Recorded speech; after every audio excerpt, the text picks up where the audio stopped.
um cientista, ele resolveu fazer uma grande pesquisa, porque aquele cientista estava muito preocupado com a população mundial e com as degradações humanas.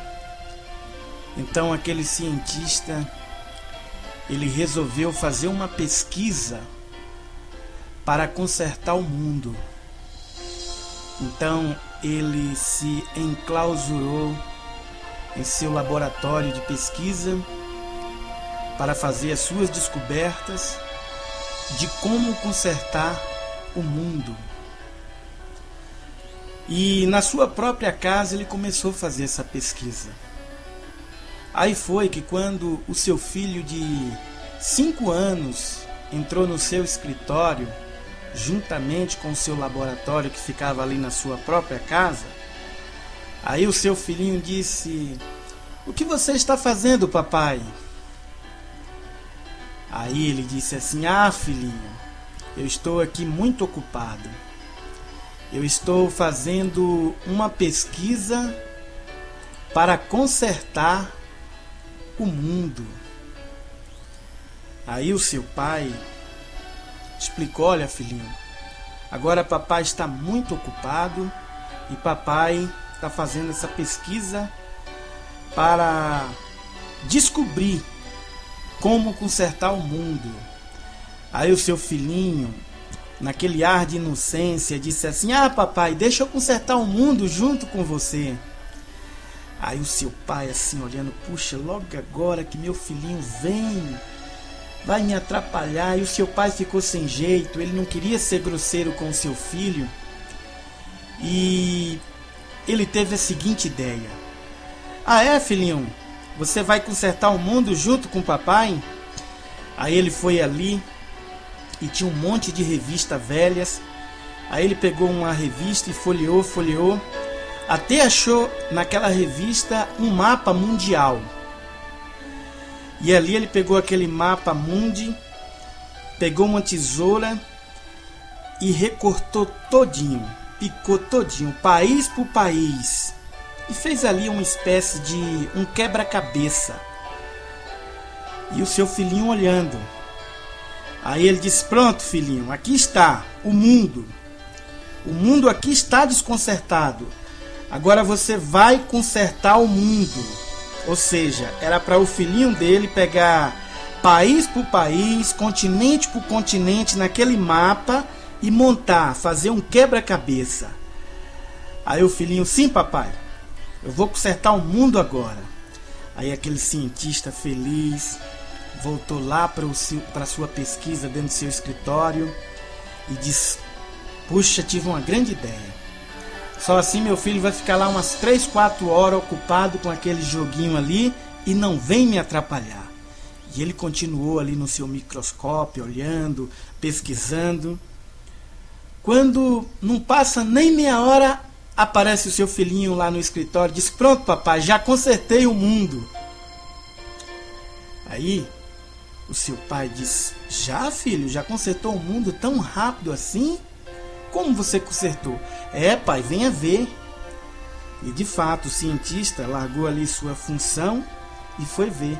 De fato, quando ele chegou lá, aquele mapa mundial que ele havia picotado todinho com a tesoura, o seu filho havia encaixado tudo certinho, colado, e ele ficou impressionado. "Puxa, será que meu filho é um gênio? Como que esse menino conseguiu montar esse mapa, esse quebra-cabeça, em menos de meia hora?" E ele ficou impressionado assim com a inteligência do seu filho. E ele chamou o seu filho assim e disse: "Filho, me explica aqui pro papai. Como foi que você conseguiu tão rápido montar esse mapa mundial?" Aí o seu filhinho: "É, papai, eu vi que quando o senhor cortou, era difícil mesmo para eu montar. Eu não ia conseguir montar esse mapa. Mas sabe o que aconteceu? Na hora que o senhor pegou a revista, no fundo da revista, do outro lado do mapa, havia o rosto de um homem. E como o senhor foi picotando o mapa, cortando, eu fiquei olhando para o rosto do homem. Aí o que foi que eu fiz? Eu tentei montar um mapa e eu não consegui. Aí eu virei a folha que estava picotada e montei o rosto do homem e fui colando. E aí quando eu virei, o mapa estava todo montado. Então, papai, eu consertei o homem e aí eu consertei o mundo. E aquele pai ficou impressionado de onde veio tanta sabedoria de um menino de 5 anos. Papai, eu consertei o homem, e quando eu consertei o homem, eu consertei o mundo. Pois é, e aquele cientista, um homem maduro, um homem estudado, um homem que estava tentando consertar o mundo e aprendeu através do seu filho que, consertando o homem, assim ele consertaria o mundo. Meu amigo, de fato, o homem precisa ser consertado. Se o homem ser consertado, com certeza, esse mundo também será consertado. Nós vivemos em um mundo difícil, onde há tanta violência, onde há tanta desigualdade social, onde uns usufruem de grande riqueza e até desperdiça, e onde outros não têm nem o que se alimentar, não têm nem o necessário, arroz, feijão. E você se pergunta, mas esse mundo está mesmo um caos? Aí eu posso perguntar para você, e você? Você está se interessando, você está se ocupando em consertar o homem? Pois o que danificou o homem foi a queda do homem. O homem caiu, então ele se quebrou, ele se arrasou. E por causa disso, o homem agora precisa ser consertado. Porque há um monte de ferrugem que entranhou no coração do homem quando o homem quebrou. Detritos, né? E aí está a inveja, está a ganância, está a violência, está o ódio, está a ira dentro do coração do homem. E por isso agora o homem precisa se colocar na oficina do Senhor Jesus Cristo para que o homem seja consertado. E não há outro meio, meu amigo, do homem ser consertado se ele não entrar na oficina do Senhor Jesus Cristo para sair um novo homem. E essa luta que o homem vem trazendo vem há milhares de anos. O homem foi feito perfeito, mas a Bíblia diz que o homem caiu. O homem caiu de quê? A queda do homem destruiu o próprio homem. Pois bem, na genealogia do homem, Deus fez o homem perfeito. Colocou ali no jardim do Éden. E o homem era para viver eternamente sem nenhum problema. E Deus deu uma ordem para o homem já no início do mundo. E disse assim, olha, tudo aqui que está no jardim você pode usufruir livremente. Mas ali tem uma árvore no meio do jardim, nela não tocará, nem comerás, porque no dia em que dela tocares, certamente morrerá. Mas o homem desobedeceu uma ordem de Deus. Aquela árvore é a árvore da vida, a árvore que pertence a Deus. Então, após o homem tocar naquela árvore, induzido pelo mal, o homem agora cai e se destrói. Vamos ler o que está escrito lá no livro de Gênesis, capítulo 2, do versículo 1 até o 4. Está escrito assim, mas a serpente, isto é, Satanás, mais sagaz que todos os animais selváticos, que o Senhor Deus tinha feito, disse à mulher, é assim que Deus disse, não comereis de toda a árvore do jardim? Respondeu-lhe a mulher, do fruto da árvore do jardim podemos comer livremente, mas do fruto da árvore que está no meio do jardim, disse Deus, nela não tocarás nem comereis, para que não morrereis. Então a serpente disse à mulher: é certo que não morrereis, porque Deus sabe que num dia em que dela comerdes, se vos abrirão os olhos, e serei como Deus, conhecereis o bem e o mal. Essa serpente aqui é o próprio Satanás, que sujou o coração do homem, manchou a alma do homem, e agora, por causa da maldade, do pecado que entrou no coração do homem, o homem agora é separado de Deus. E o homem, estando separado de Deus, ele está cheio de consequência, cheio de problemas. E por causa do pecado, Deus sentenciou o próprio homem ao juízo. E tem uma notícia boa. A Bíblia diz que Deus amou o mundo de tal maneira que ele providenciou seu próprio filho para vir aqui a essa terra para resolver o problema do homem. Então, só por meio do Senhor Jesus, o homem pode ser agora livre e liberto do seu pecado. Já lá no Velho Testamento, quando Deus tirou o povo de Israel da escravidão do Egito, isso é, na época aí do profeta Jeremias, o povo estava em desobediência contra Deus. E Deus levantou um profeta chamado profeta Jeremias, que profetizou para esse povo, para que o povo assim agora se consertasse diante de Deus pelo próprio Senhor. Mas isso iria depender do próprio povo. Está escrito em Jeremias 18, do capítulo 1 até o 10. Está escrito assim: a palavra do Senhor que veio a Jeremias dizendo: dispõe-te e desce à casa do oleiro, e lá ouvirá as minhas palavras. Desci à casa do oleiro, e eis que estava entregue as suas obras, sobre as rodas. Como o vaso que o oleiro fazia de barro se lhe estragou nas mãos, tornou a fazer dele outro vaso, segundo bem lhe pareceu. Então veio a mim a palavra do Senhor: não podereis eu fazer de vós como fez este oleiro, ó casa de Israel? Diz o Senhor: eis que como o barro na mão do oleiro se estraga, assim vós nas minhas mãos, ó casa de Israel, se estiverdes na minha mão, restaurareis.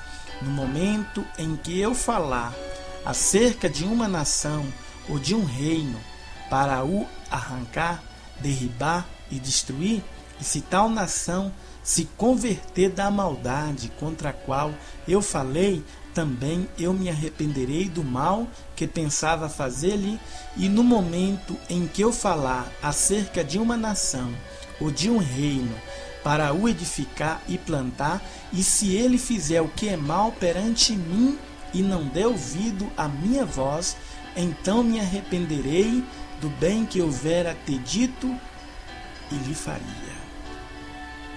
Pois é, meu amado, só Deus pode consertar o homem. E todos nós precisamos de um conserto. Porque o nosso coração foi manchado com o pecado. A nossa alma, o nosso espírito. E agora, porque nós estamos sujos de pecado, nós não podemos entrar na presença de Deus.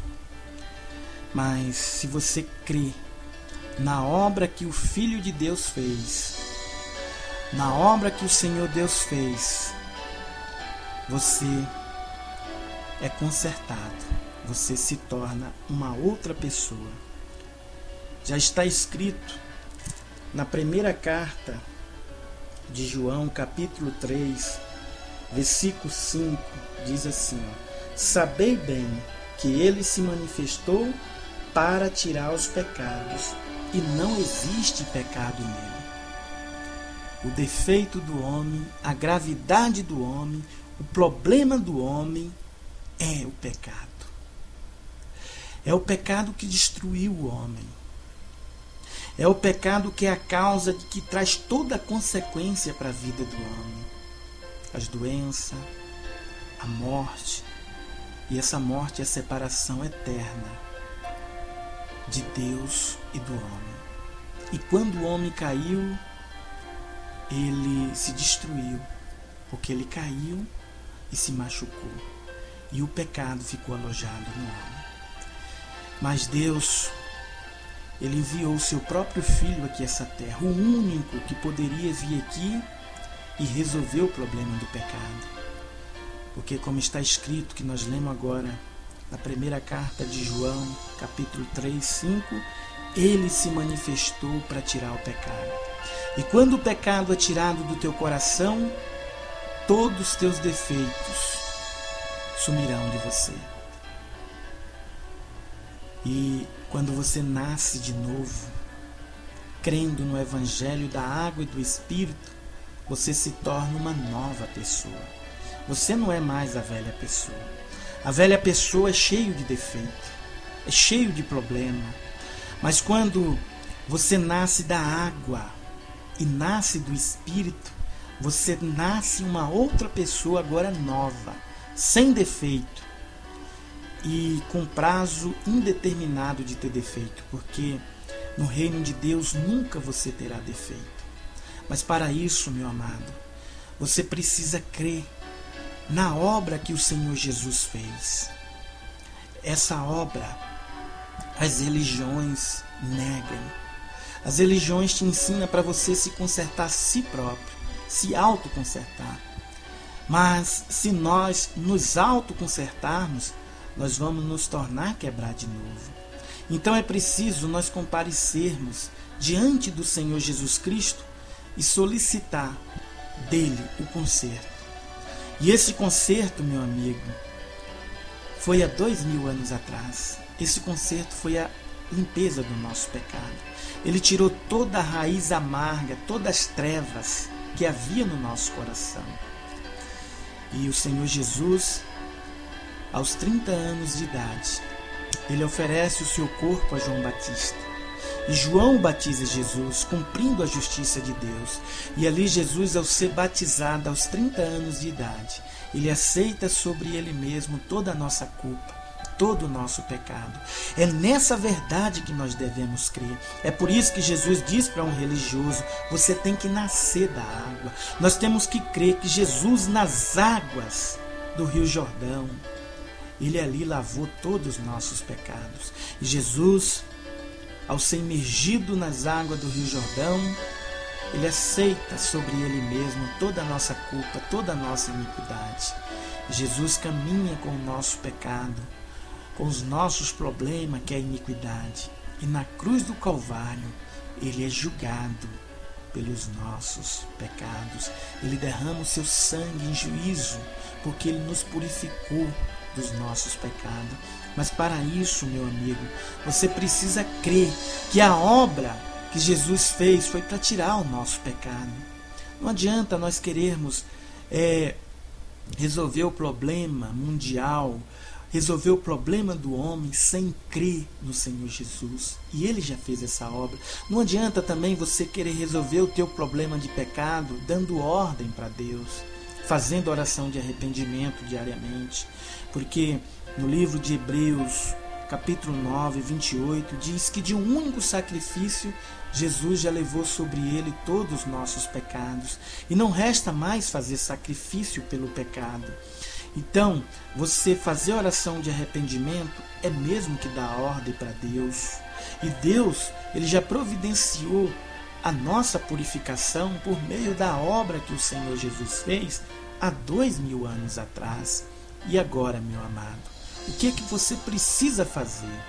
Primeira coisa é você fazer como o apóstolo Paulo, fazer como o salmista Davi, fazer como todos os profetas, fazer como nós, que reconhecemos que somos maus, que somos pecadores e que por causa do pecado nós nos tornamos miseráveis e desgraçados e cruel por causa do pecado. O apóstolo Paulo escreveu aos Romanos, capítulo 7, versículo 24, diz assim, miserável homem que sou, quem me livrará da condenação e do juízo? Interrogação. Por meio do Senhor Jesus. Então nós somos miseráveis por causa do pecado. E agora nós precisamos passar o nosso pecado para Jesus, ali no Rio Jordão, porque quando ele se batizou pelas mãos de João Batista, ele se batizou para receber sobre ele mesmo todo o nosso pecado, enquanto que a religião ela mente para nós, dizendo que Jesus se batizou para nos dar exemplo, mas não é. Jesus se batizou para cumprir a justiça de Deus, e ele levou os nossos pecados, e na cruz do Calvário ele foi julgado pelos nossos pecados, para que nós agora não sejamos julgados no juízo final e somos lançados no inferno. Então, meu amigo, é tempo. Enquanto você estiver respirando nesse primeiro momento de vida que você vive, você pode transferir o teu pecado para Jesus e você ser consertado. Mas o grande problema é que tais pessoas que vivem hoje em dia, elas estão prontas para rejeitar a obra que o Senhor Jesus fez. Elas acham que tem muita justiça própria. Muitos vão para o inferno por se colocar contra a justiça de Deus, porque ainda crê que os seus pensamentos é que estão certos. Nossa retidão não é nada diante da justiça de Deus. Não há bondade alguma em nós. Há somente pecado. O ser humano faz boas obras e se sacrifica, mas não possui a verdadeira bondade, porque a verdadeira bondade está no Senhor Jesus, que veio aqui para tirar os nossos pecados. A bondade humana é falsa. O homem não consegue amar sem querer algo em troca ou impor condição. Não podemos esquecer que somente Deus pode ter misericórdia de nós e nos amar incondicionalmente. Só o Senhor teve misericórdia de nós, nos amou incondicionalmente, nos salvou de todos os nossos pecados, do pecado do mundo, através do seu justo amor. Devemos crer na salvação que nos salvou de todos os nossos pecados, através do verdadeiro evangelho da água e do Espírito. Devemos crer que o evangelho da água e do Espírito se refere ao evangelho do batismo de Jesus, e que agora, você, quando passa o teu pecado para Jesus, você se torna limpo do teu pecado. E agora o Espírito de Deus nasce dentro de você. E você está pronto já para gozar as delícias do paraíso aqui na terra. Mesmo que você não tenha carro de luxo, nem mansão, nem riquezas aqui na terra, mas você já começa a desfrutar das riquezas celestiais. Porque você é um ser espiritual e para isso, você ser completo, você precisa de ter o Espírito de Deus agora em sua vida. E para que quando Deus te chamar, você voltar para Deus e Ele te receber lá no paraíso. Porque o livro de Apocalipse 21 diz que lá só vai entrar aqueles que foram limpos, lavados e remidos pelo sangue do Cordeiro. Mas você sabe que o sangue de Jesus estava no corpo dele, e ele ofereceu o seu corpo ali quando se batizou nas águas do Rio Jordão, para que 3 anos depois ele derramasse o seu sangue na cruz.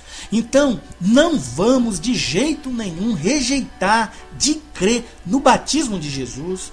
Veja, hoje em dia, os líderes religiosos fazem apologia dos seus batismos feitos nos seus templos, achando que aquela água do templo ali que eles batizam é que purifica. Não, você pode até se batizar, mas se você se batizar, é como um símbolo, crendo espiritualmente que você foi batizado junto com Cristo há 2000 anos atrás, e ele se batizou para aceitar o teu pecado. Verdade essa que as religiões não conseguem interpretar na Bíblia, sendo a Bíblia um livro espiritual, impossível do homem carnal interpretar. É por isso que hoje tem tantas denominações religiosas, porque cada um interpreta a Bíblia carnal, e há confusão, e o que você vê mais hoje dentro das religiões são confusão, porque um fala algo, outro fala outra coisa, mas você tem que entender a Bíblia espiritual, e para você entender a Bíblia espiritual, você precisa ter o Espírito de Deus na tua vida, para que ele te ensine a entender.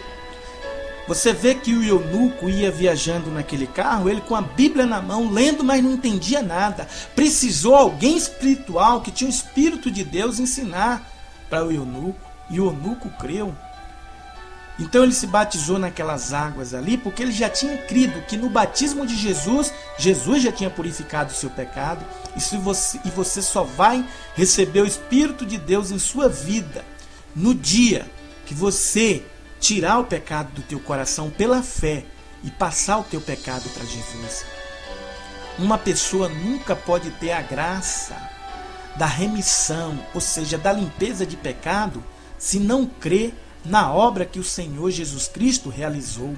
Portanto, o maior pecado do mundo é não crer na obra de salvação que Deus realizou por nós, através do seu amor incondicional. E essa obra foi o Evangelho da água e do Espírito. É por isso que ele disse, você tem que nascer da água e você recebe o Espírito. Jamais você será salvo, jamais você será limpo do pecado se você não crer no batismo de Jesus ali no Rio Jordão, pelas mãos de João Batista, e ele levou o teu pecado, e na cruz ele foi julgado, derramou seu sangue para nos purificar do pecado, e ressuscitou o terceiro dia, e virá nas nuvens para o encontro daqueles que estão limpos, crendo na sua obra eternamente. Guarde essa palavra no seu coração e creia com fé na obra que o Senhor Jesus fez.